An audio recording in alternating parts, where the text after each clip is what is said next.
Halo, Assalamualaikum warahmatullahi wabarakatuh. Perkenalkan, nama saya Reni Diati dengan NIM C1L020017 dari Prodi Pendidikan Ekonomi. Di sini, saya akan menjelaskan mengenai sejarah koperasi di dunia dan di Indonesia. Koperasi pertama muncul di Eropa pada saat terjadi revolusi industri. Pada saat itu, kebanyakan para pemegang alat produksi berlaku serakah dengan memberikan upah yang kecil dan jam kerja yang panjang bagi para pekerjanya, sehingga menimbulkan gerakan dari para pekerja untuk menyejahterakan diri mereka. Gerakan koperasi dunia dimulai pada pertengahan abad 18 dan awal abad 19 di Inggris.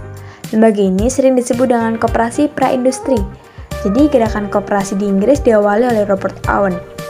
Owen memiliki sebuah pabrik yang berusaha membuat para pekerjanya sejahtera dengan memberikan bayaran yang cukup dan jam kerja yang tidak terlalu panjang.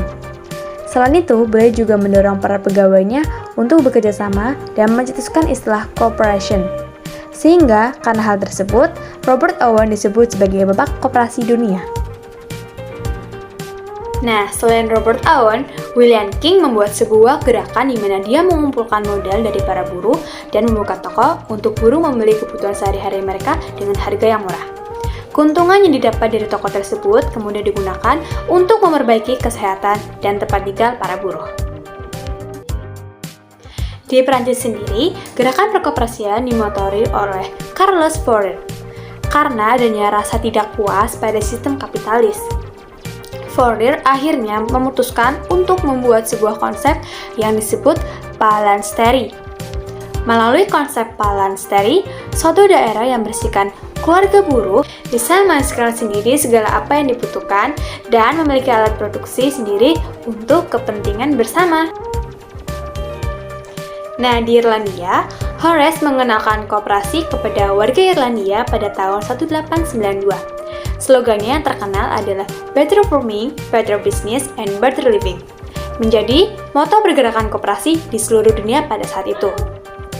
Setelah melihat negara Eropa lain menggunakan prinsip koperasi, Rusia pun menciptakan koperasi simpan pinjam pertamanya di Labor Artels pada tahun 1902. Di Rusia, koperasi simpan pinjam diciptakan untuk melawan kegiatan kapitalis dari para lintah darat.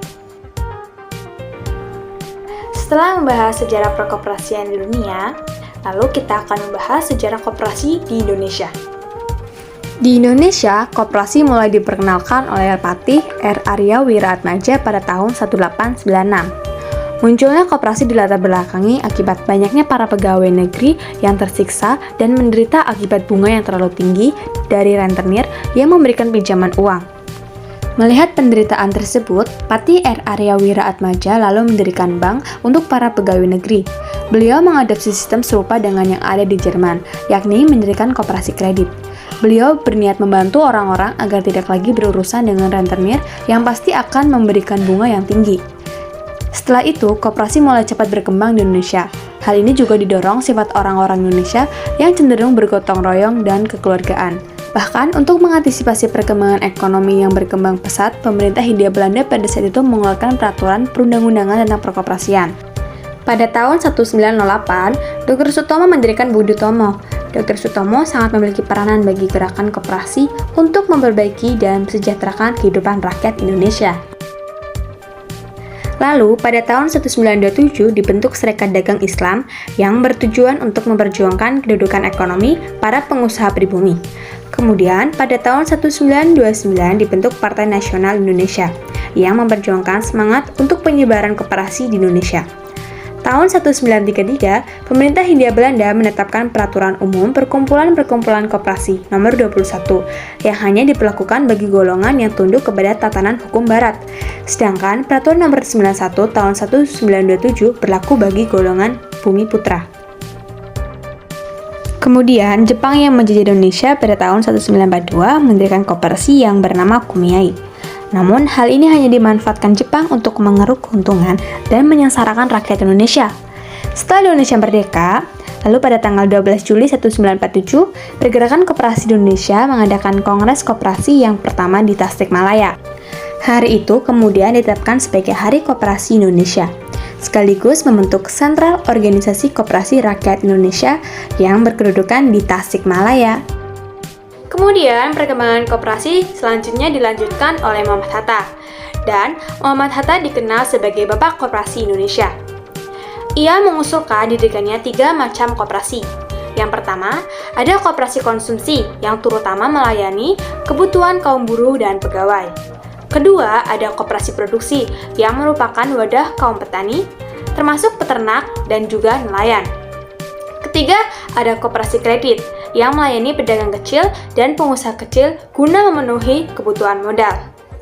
Hatta mengatakan bahwa tujuan koperasi yang sebenarnya bukan mencari laba atau keuntungan, namun bertujuan untuk memenuhi kebutuhan bersama anggota koperasi.